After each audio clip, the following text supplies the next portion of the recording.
السلام عليكم ورحمة الله. ازيكم حبايبي؟ عاملين ايه؟ يا رب تكونوا بخير. النهاردة هنعمل مع بعض كيكة اليومية. كيكة طالعة هشة معانا. بسم الله ما شاء الله عليها. نبدأ كده نقطعها. بسم الله ما شاء الله عليها. شايفين القطعة بتاعتها؟ ما شاء الله عليها. طالعة معايا هشة وجميلة وسكرها مظبوط ولونها فاتح. إيه، جميلة ومعمولة معايا بكل سهولة، ولا استعملت فيها خلاط ولا مضرب بيض. سهلة ومكوناتها سهلة خالص. يلا بينا بقى على الطريقة. وقبل ما نروح للطريقة، الاشتراك في القناة واللايك وكومنت حلو منكم. يلا زي ما احنا متعودين نسمي الله ونصلي على الرسول.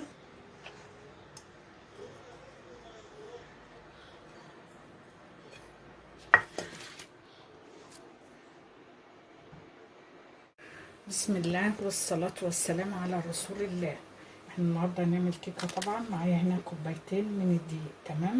انا طبعا نخلة الدقيق دوت، انا نخلاه. هنزل عليه بكيس من البيكنج باودر. تمام كده.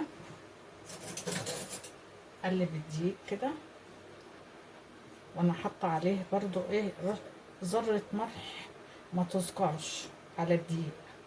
وطبعا الدقيق انا نخلاه. تمام يا بنات. اول خطوه كده نبدا نعمل الدقيق، ننخله وبعدين نحط عليه البيكنج باودر. طبعا الدقيق بقى اركنه على جنب دلوقتي. تمام. بقيه المكونات بتاعتنا بقى عباره عن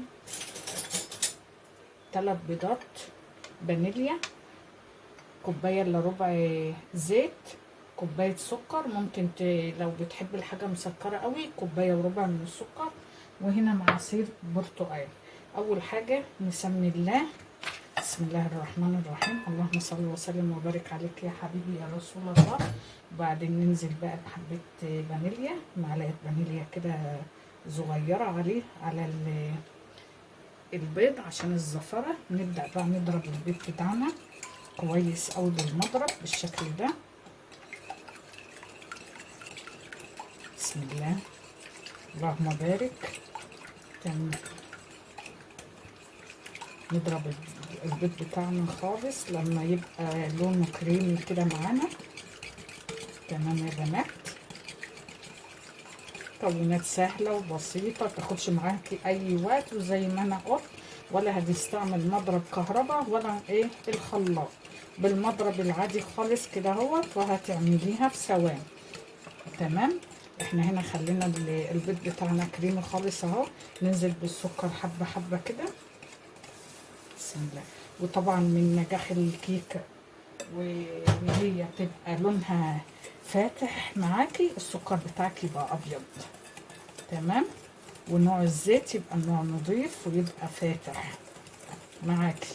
هنقعد بقى نضرب بقى فيها كده ضرب كده لحد ما تدينا القوام كريمي معايا. تمام. السكر مع البيض. انا هنا يا بنات ضربت السكر بالبيض لما بقى معايا كريمي بالشكل ده كده. نبدأ بقى ننزل كوباية الا ربع الزيت بالشكل ده كده معانا. تمام.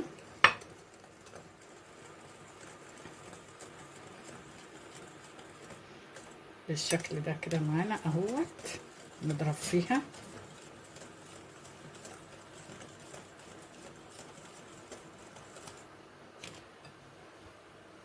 نبدأ بقى ننزل بالدقيق معانا. طبعا انا قلت ان انا نخلت الدقيق مره قبل كده.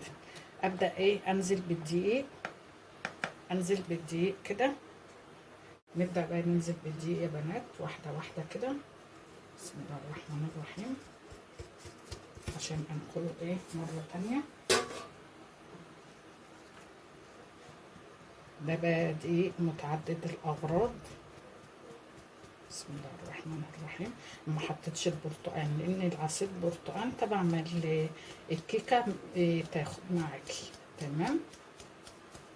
انا هنا نخلط الدقيق تاني. ابدا بقى الف فيها كده.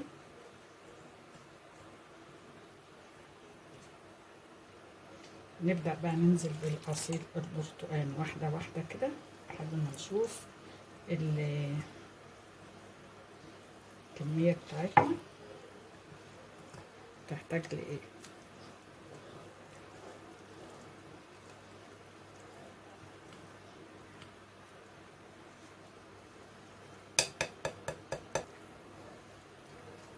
هي خدت بالظبط معايا كده كوباية العصير البرتقال كلها.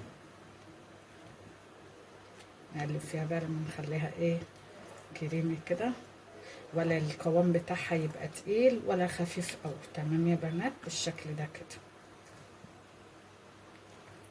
القوام بتاعها اهو. نبدأ بقى نقلبها من تحت كويس كده.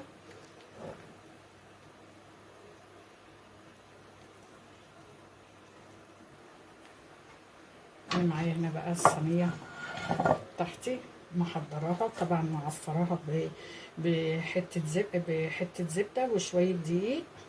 بسم الله الرحمن الرحيم. انزل بقى بالكيكة كده بتاعتي.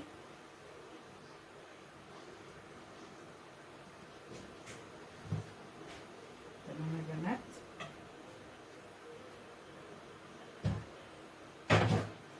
ابدأ بقى اقفلها عشان اظبطها في الوقت اللي انا بعمل فيه الكيكة. بكون انا قايده الفرن بتاعي بالشكل ده كده. صينية كيكة ما خدتش منك اي وقت، وسهلة وبسيطة خالص.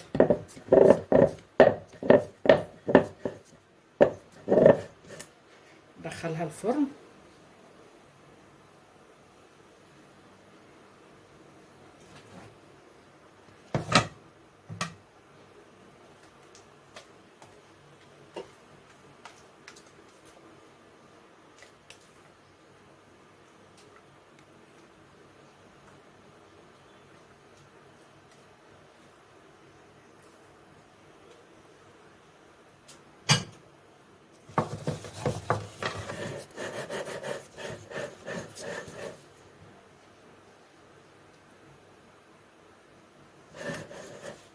وبكده بقى يا بنات الكيكة بتاعتنا طلعت من الفرن اهي. بسم الله ما شاء الله.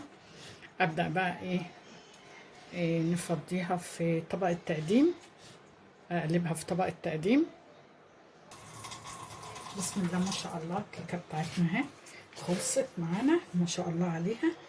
بسم الله الرحمن الرحيم. نبدأ بقى نطلع قطعة كده منها. بسم الله.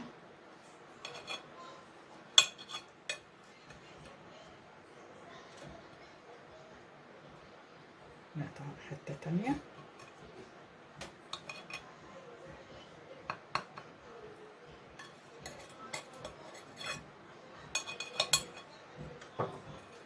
بسم الله ما شاء الله. الكيكة طالعة معانا حلوة ما شاء الله عليها، جميلة. يا رب يكون الفيديو عجبكم. ان عجبكم متنسونيش في لايك وشير واشتراك في القناة. بحبكم في الله يا احلى متابعين.